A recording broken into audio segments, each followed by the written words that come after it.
Alright, so that was awful. Please never make me do that again. Alright, so what's next? What's for starters? Something good? Please be something good. It depends. How do you feel about potato skins? Oh, potato skins. I actually like potato skins. The quality of which, for me, is dictated mostly on how much bacon is on there. I love bacon. So you like bacon? Oh, I love bacon. Wait. Please do not ruin bacon for me. No promises. What many people probably know is that TGI Fridays is often credited with the creation of the potato skin sometime back in the 70s. What a lot of people might not know is that in the fast-paced world of appetizer-related copyright law, sometimes restaurants have to get really creative when they want to offer similar items in their own eateries. Okay. Which brings us to that plucky little Orlando-based 1990s steakhouse, Cattleman's Ranch, home of the Boomin' Onion, jalapeno toppers, buffalo things, and... Oh, I think I get it. Wait, what the hell is a potato fin? One bloomin' onion. Mitch, I think you meant to say booming onion. Blooming onion is the intellectual property of another less good restaurant, okay? Right, like they have potato skins, but we have tomato skins. Nope, no. None of your ideas. No tomato skins, no jalapeno toppers, and no buffalo things. Fresh off the block, I'm getting mine everywhere I go. If you don't know, homie, now you know. Fresh off the block, homie, you don't know where I come from, but I know where I'm going. I'm fresh off the block. So yeah, not potato fins, tomato skins. Yeah, it makes a lot more sense now. Cattleman's Ranch, obviously, is the restaurant owned by the family in the ABC sitcom Fresh Off the Boat. We adapted the potato skins recipe from a copycat TGI Fridays potato skins recipe by Jen from CincyShopper.com. Links below. Because potatoes are so structurally different than tomatoes, even though they're weirdly closely related, the recipe calls for cooking in 3 stages.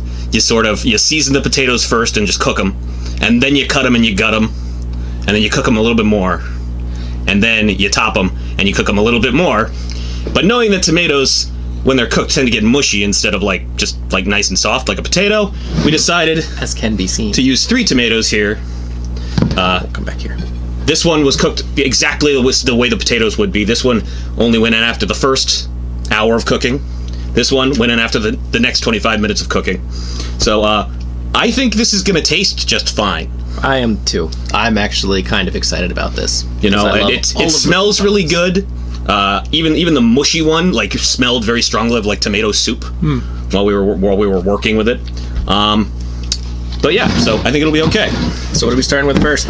Your call. Let's start with the mushy one. I agree. No. Build toward the best. This is hard to pick up. So, yep. Kind of works though. Hey. Cheers, Dink. brother. Oh, should we put some sour cream on it? We got some more. That's fair.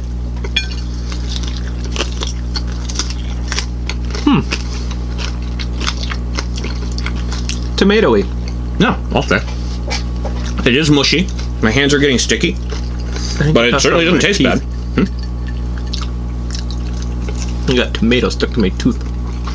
That's impossible. I don't know. It's liquid. That's like saying I got water stuck in my teeth. Well, maybe I do. That doesn't make any sense, Michael. You don't make any sense, James. Oh yes, we prepared the traditional sour cream and scallion dipping sauce. Smells pretty good. Just because that's what it's usually served alongside your potato skins at establishments like TGI Fridays and TGA Fridays. Yes, thank God, Ass Friday. You know how much I love Ass Friday. I know, I do, Michael. I do. A little too much, some would say. So I'm gonna put a dab of that on my second one. All right. Little dab will do you. These ones are actually still pretty firmly structured. I think part of it is because they were not cooked before we gutted them, so I feel like a lot of the liquid that would boil out and make it mushy wasn't there. So the skin is still more or less entirely intact, even if the outside is a little bit soft. So agreed. So bottom is up, bud.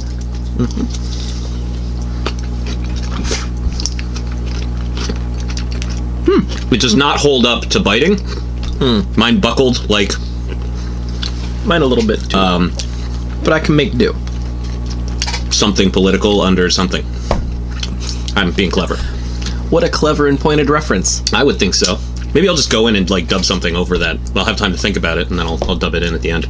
Or we could just use generic responses the entire time. Or yeah, that's also an option. Generic response. Yeah, no, it's a little goopy once you take that first bite. But all in all, I don't think it's that bad. And I think the sauce is actually pretty good too. I think I got a good balance between the onion and sour cream. I would agree. Also worth noting, it is my strongly held personal belief, and continues to be so after this, that bacon makes anything good. Wait, no, that's not an invitation.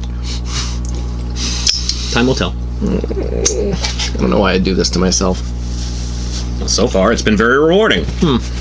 In our last video, 2 of them were straight up good. One of them was good enough to eat, but The caprese not salad martini thing, that was amazing. Well, yeah, but I was going to say the Captain Crunch vegetable tempura wasn't bad. It didn't really too benefit sweet. from the Captain Crunch, but yeah, it was perfectly edible. It, And so far, we haven't had a. Well, no, that's not true. The potage was pretty bad. it was bad, but in the oddly enough, I would say in a very similar way to the way the Captain Crunch tempura wasn't great, but was good. Because it was that whole sweet but also salty thing that just didn't blend quite right. It was way worse in the potage today, though. Yes. All right, I'm going in for the Going in for the kill. the rawest one. I think I'm most excited about this one. Yeah, especially now that once we bit into the second one and found that it wasn't quite as structurally sound as it appeared. I think this one will bite in and it'll be just the right amount of soft. Oh, Go. What's all cream in my nose? Also, you were right. I think this is the way we have to do this if we ever do this again. Which we might, because this is good. You look stupid. I love it. First time for everything, Michael. Yeah. Worth it.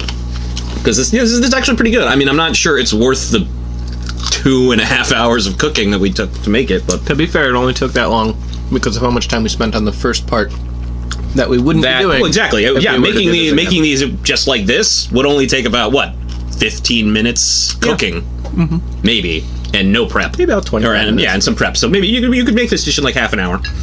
It's a little bit of a spin on the traditional potato skins, and not bad. Yeah. But you do have to like tomatoes.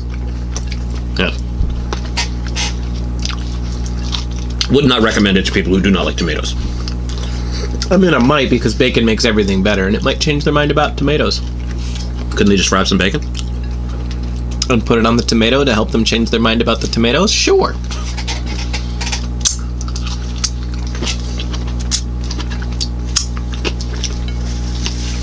That'll do, tomato. That'll do. Yeah. Oh, yeah. No, these are actually really good. Well, good. I'm glad you enjoy them because I wanted to do something nice for you before the next course.